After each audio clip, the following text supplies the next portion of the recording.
सुखियापुर नाम के एक जंगल में एक नागिन अपनी छोटी सी बेटी को लेकर मिट्टी के टीले में रहने के लिए आती है। उस जंगल में सभी पक्षी मिलकर खुशहाल जिंदगी गुजार रहे थे और उस सुखियापुर गांव के लोग वहां जंगल में शौचालय के लिए जाते थे और वहां सभी जानवर पक्षी मिलजुल कर एक साथ रहते थे। सभी खुशहाल चल रहा था, लेकिन शायद भगवान को ये मंजूर नहीं था।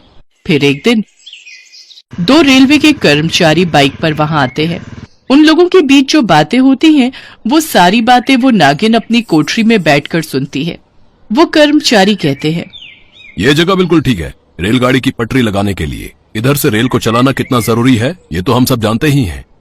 दूसरा कर्मचारी कहता है, ये तो ठीक है, लेकिन ये घना जंगल, हरियाली और सभी जानवर पक्षी यहाँ रहते हैं। ये इतना सुंदर दृश्य है और गांव के लोग भी इस जंगल में शौचालय के लिए आते हैं। जंगल कटने से सबको परेशानी का सामना करना पड़ेगा। इतना सुंदर जंगल, इसलिए मुझे थोड़ा बुरा लग रहा है। हाँ, ये तो सही कहा, और कुछ अच्छे कार्य के लिए कुछ तो कुर्बानी देनी ही पड़ती है ना। तो क्या किया जाए? जंगल तो कटेगा ही, मिट्टी का टीला भी तोड़ना होगा। रेलवे लाइन तो इधर से ही आएगी। ये सब हमारे ऊपर वाले ऑफिसर लोग देख लेंगे। हम लोगों का काम केवल रिपोर्ट जमा करना है, वो हम आज कर देंगे। बोल देंगे ये जगह रेल पटरी के लिए एकदम सही है। ये सब बात करके वो दोनों बाइक पर बैठकर वहां से चले जाते हैं।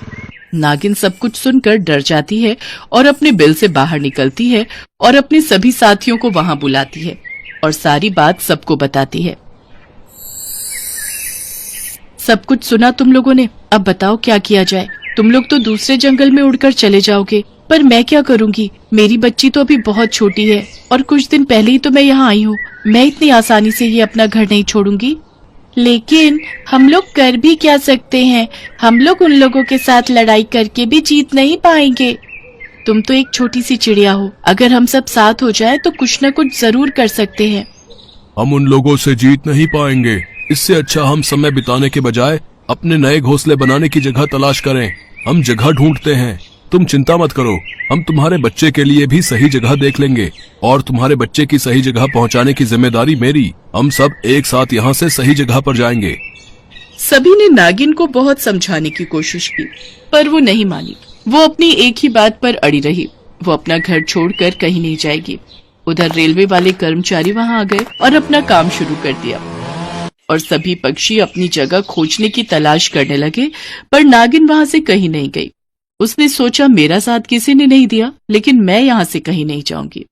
फिर एक दिन नागिन ईगल को बुलाती है और उससे कहती है, मुझे इस जंगल में सबसे समझदार आप लगते हो और मुझे विश्वास है आप मेरी बेटी को अच्छी परवरिश दोगे। मैं चाहती हूँ तुम मेरी बच्ची को अपने साथ ले जाओ।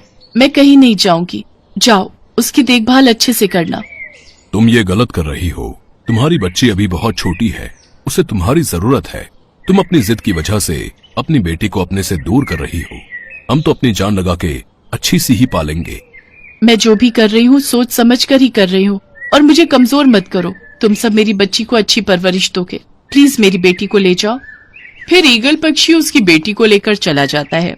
पूरा जंगल खाली हो जाता है और नागिन अकेली ही रह जाती है। नागिन उस टीले के नीचे बैठकर अकेले मन ही मन सोचने लगी, इस काम को कैसे रोका जाए। लेकिन वो कुछ नहीं कर सकती थी। उसने अपने आप से वादा किया, रेल पटरी बन भी गई तब भी मैं रेल नहीं चलने दूंगी और मैं यहाँ से कहीं नहीं जाऊंगी। थोड़े ही समय में जंगल साफ हो गया और रेल पटरी बिछ गई और उसके कुछ दिन बाद पहली रेल चलना शुरू हुई। जहाँ नागिन का टीला था, नागिन वहाँ रोज आकर रोती रहती है और सोचती है, मैं यहाँ अपनी बेटी के साथ कितनी खुशी से रह रही थी, इन लोगों ने क्या कर दिया। तभी अचानक उस रेल लाइन में एक ट्रेन तेज रफ्तार से आ जाती है। नागिन के हटने से पहले ही नागिन का देहांत हो जाता है और उस नागिन की प्रेतात्मा चुड़ैल बनकर रेल पटरी के आसपास ही भटकने लगती है और वो कहती है, मैं यहाँ पर एक भी ट्रेन चलने नहीं दूंगी। इन सब ने हमारे घर तोड़ दिए, मुझे मेरी बिटिया से अलग कर दिया। मैं इन्हें शांति से नहीं रहने दूंगी। उस दिन के बाद से एक भी रेल सही सलामत तरीके से चल नहीं पाई। कुछ रेल वहाँ खराब हो जाती थी और कुछ रेल का एक्सीडेंट हो जाता था और कुछ रेल वहाँ गायब हो जाती थी, जिसका पता ही नहीं चलता था कहाँ गई। रात के समय जो रेल अपनी मंजिल पर पहुँचनी चाहिए थी, वो रेल अपनी मंजिल तक पहुँच ही नहीं पाती थी और रेल दफ्तर वाले सब परेशान हो गए और सब चिंता में आ गए। आखिर ऐसा हो क्या रहा है? इस बारे में खोज करने के लिए उन दोनों बाइक कर्मचारियों को वहां भेजा गया वो दोनों ऑफिसर रात को वहाँ पहुँचे और छानबीन करने लगे। ठीक उसी वक्त एक और रेल वहाँ से गुजर रही थी, लेकिन वो रेल अचानक ही उनकी आंखों के सामने रुक गई और फिर दोनों को चौंकाकर अचानक से वो रेल वहाँ से गायब भी हो गई। और ये आश्चर्यजनक घटना देखकर वो दोनों ऑफिसर काफी घबरा गए और बहुत डर गए। कौन है वहाँ? पता नहीं ये सब क्या हो रहा है, कहाँ फंस गए हम लोग। तभी उन दोनों ऑफिसर के सामने वो नागिन की प्रेतात्मा प्रकट होती है और कहती है, ये हमारी जगह है। तुम लोग यहाँ के जंगल साफ करके हम सब लोगों को बेघर कर दिए, मुझे मेरी बेटी से अलग कर दिया। मैं कभी यहाँ रेल चलने ही नहीं दूंगी। तुम लोगों ने अपनी सुविधा के लिए इतने सारे प्राणियों को बेघर कर दिया, अब तुम लोग इसकी सजा भुगतो। अब तुम लोग भलाई चाहते हो तो यहाँ से रेल चलाना बंद करो, नहीं तो मैं किसी को भी नहीं छोड़ूंगी। ये कहकर वो नागिन की प्रेतात्मा वहाँ से गायब हो गई। सब कुछ सुनकर और देखकर वो दोनों ऑफिसर अचंभित रह गए। फिर अगले दिन सुबह वो दोनों ऑफिस पहुँचे और अपने अफसर को सारी बात बताई और रेल वालों ने वहाँ रेल बंद करने का फैसला लिया। और कुछ ही दिन बाद वहाँ रेल चलनी बंद हो गई। और फिर नागिन चुड़ैल उसी ईगल पक्षी के पास जा पहुंची और उसने देखा कि छोटी सी नागिन बड़े प्रेम से वहाँ खेल रही है, सब प्रेम पूर्वक वहाँ है। तब नागिन चुड़ैल अपने रूप में वहाँ उन्हें दिखाई दी और उसने सारी बात उन्हें बताई। आज मेरी आत्मा को शांति मिल जाएगी और मैं आज बहुत खुश हूँ। तुम लोग मेरी बेटी की अच्छी परवरिश कर रहे हो, ये देखकर मुझे और भी शांति मिल गई और अब इस रूप से भी मुझे मुक्ति मिल जाएगी। और फिर कुछ समय बाद सुखियापुर का जंगल फिर से हरा भरा हो जाएगा और तुम सब अपनी अपनी जगह पर लौट जाना, तभी मेरी लड़ाई को न्याय मिलेगा। ये कहकर नागिन चुड़ैल हमेशा के लिए गायब हो गई। कुछ साल बाद सारे जानवर सुखियापुर के जंगल में लौट गए और पहले की तरह ही प्रेम पूर्वक रहने लगे। मुझे कुछ नहीं पता, मुझे अपने भाई को ढूंढने शहर जाना है। शेषना ने जिद पकड़ ली। उसका भाई पिछले 2 दिन से गायब है। उसका नाम बिल्लू नाग है। बिल्लू और शेषना दोनों भाई बहन इच्छाधारी नाग नागिन हैं। दोनों में बहुत प्यार भी है। शेषना बिल्लू से बड़ी है। बचपन से ही दोनों एक साथ खेलते कूदते आए हैं। दीदी चलना, छुपन छुपाई खेलते हैं। नहीं, मुझे अभी बहुत काम है। काम वाम सब कुछ बाद में हो जाएगा ना, चलना खेलते हैं, मजा आएगा। बिल्लू और शेषना हमेशा से छुपन छुपाई खेलते आ रहे हैं। ये इन दोनों का फेवरेट गेम है। लेकिन शेषना को क्या पता था कि इसी गेम के चलते उसे उसके भाई से जुदा होना पड़ेगा। ऐसे ही दिन बीतने लगे। इच्छाधारी नाग और नागिनों ने मिलकर एक नदी किनारे अपना गांव बसा लिया। नदी के दूसरी ओर इंसानों का गांव था। इंसानों को नागिन गांव के बारे में पता नहीं था। उधर इंसानों के गांव में एक लड़की रहती थी। उसका नाम मधु था। माँ, मुझे अभी शादी नहीं करनी है, आपको समझ में नहीं आता है क्या? मधु की माँ उसकी शादी करवाना चाहती थी। ये सुनकर उसकी माँ सरला ने कहा, क्यों नहीं करनी है शादी? देख मधु, मेरी जिंदगी इस गांव में खत्म हो गई है। मैं नहीं चाहती कि तू भी उस लड़के से शादी करके गांव में जिंदगी बिता ले। मैं शहर में किसी अमीर खानदान में तेरी शादी करवाऊंगी। मधु राघव से प्यार करती थी। राघव गांव का लड़का था, लेकिन सरला चाहती थी कि उसकी बेटी शहर में शादी करे और अमीर घर की बहू बने। अपनी माँ को मना करने की हिम्मत मधु में नहीं थी। मधु ने राघव से कहा, राघव, इस जन्म में शायद हम नहीं मिल पाएंगे। मैं अगले जन्म तक तुम्हारा इंतजार करूंगा। मधु को शहर से लड़के वाले देखने आए। वो लोग एक बड़ी गाड़ी में आए थे। इतनी बड़ी गाड़ी गांव में किसी ने नहीं देखी थी। तभी नागिनों के गांव में बिल्लू आया और छुपन छुपाई खेलने के लिए जिद करने लगा। तुझे कोई और काम धंधा नहीं है क्या? हमेशा मैं नहीं खेल सकती। लेकिन बिल्लू नहीं माना। वो और ज्यादा जिद करने लगा। तब शेषना ने कहा, ठीक है, जा छुप जा, मैं तुझे ढूंढूंगी। बिल्लू चला गया। शेषना उसे ढूंढने की बजाय खाना बनाने लगी। उधर बिल्लू सांप के वेश में नदी में उतर गया। आज मैं ऐसी जगह छुपूंगा कि दीदी मुझे ढूंढ ही नहीं पाएंगी। बिल्लू नदी पार कर गया और उस गाड़ी के अंदर घुस गया और सीट के नीचे छुप गया। और वो दीदी का इंतजार करते करते सो गया। लड़के वालों ने मधु को देख लिया और गाड़ी लेकर शहर चले गए। बिल्लू गाड़ी के अंदर सोया रहा। गाड़ी लड़का खुद चला रहा था। उसका नाम अनिमेष था। अनिमेष गाड़ी लेकर शहर पहुंच गया और तभी बिल्लू की नींद टूटी। अरे ये क्या? ये मैं कहाँ हूँ? बिल्लू सीट के नीचे से बाहर आया और वहाँ अनिमेष की माँ जानकी बैठी हुई थी। वो डर गई। अरे सांप, सांप, गाड़ी के अंदर सांप घुस गया है, बचाओ बचाओ। अनिमेश ने गाड़ी रोक दी और गेट खोलकर एक धक्के में बिल्लू को गाड़ी से बाहर निकाल दिया। बाल बाल बच गए। मैं इसीलिए कह रहा था माँ, गाँव में शादी नहीं करूंगा। पहली बार में ही सांप गाड़ी के अंदर घुस गया, पता नहीं आगे क्या होगा। अरे बेटा, पूरी जिंदगी उस लड़की के साथ रहने के लिए कौन कह रहा है। बस शादी कर, दहेज में उनकी 10 एकड़ जमीन ले और 1 साल बाद वहाँ फैक्ट्री बनाकर लड़की को घर से निकाल दे। जानकी इसी वजह से अनिमेश की शादी मधु से करवाना चाहती थी।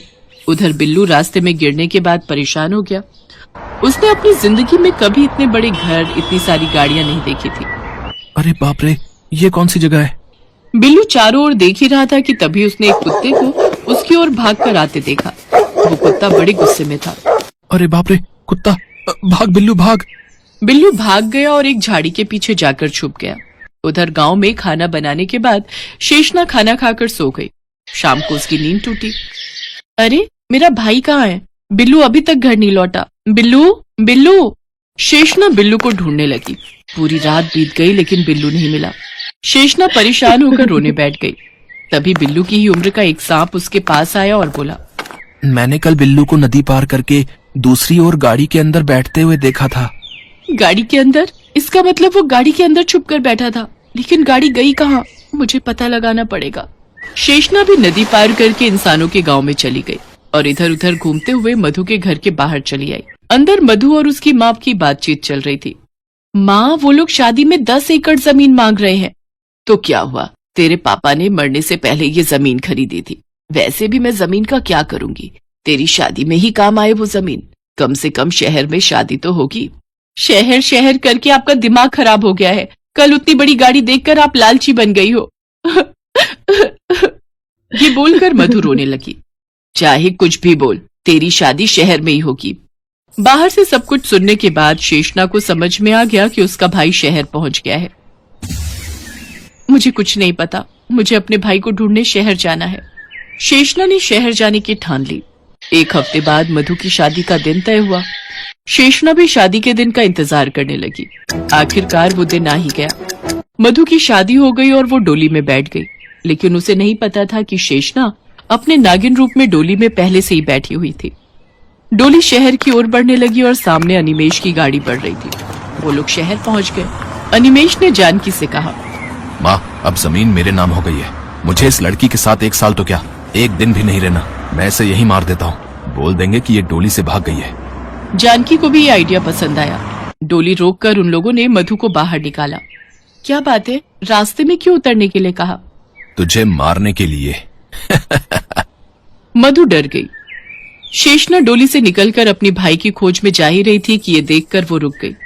बेचारी के साथ बहुत गलत हो रहा है, मुझे इसकी मदद करनी होगी। अनिमेश ने उसे पकड़ लिया और जानकी एक चाकू लेकर मधु की तरफ बढ़ने लगी। तभी शेषना आई और उसने जानकी को डस लिया और उसके बाद अनिमेश को भी डस लिया। दोनों का देहांत हो गया और मधु बच गई। उसके बाद शेषना अपने इंसानी रूप में आ गई। मेरी जान बचाने के लिए धन्यवाद, लेकिन कौन हो तुम? शेषना ने सब कुछ बताया। मधु और शेषना दोनों मिलकर बिल्लू को ढूंढने लगे। तभी एक कुत्ते ने शेषना को देख लिया और उसकी तरफ गुस्से से दौड़ने लगा। अरे वो कुत्ते हमारे दुश्मन हैं। ये बोलकर शेषना भागने लगी और भागते हुए एक झाड़ी के पीछे चली गई। और तभी शेषना ने देखा कि बिल्लू उसी झाड़ी के पीछे बैठा हुआ है। बिल्लू, तू यहाँ? दीदी! दोनों ने रोते हुए एक दूसरे को गले लगा लिया। वो तीनों गांव लौट आए और शेषना ने सब कुछ मधु की माँ को बताया। सरला ने मधु से माफी मांग ली। माफ कर दे मुझे बेटी, मैं शहर में शादी करवाने के चक्कर में अंधी हो गई थी। मधु ने राघव से शादी कर ली। उस शादी में शेषना और बिल्लू भी आए। इसके बाद से मधु और शेषना सहेली बन गए और सभी खुशी खुशी रहने लगे।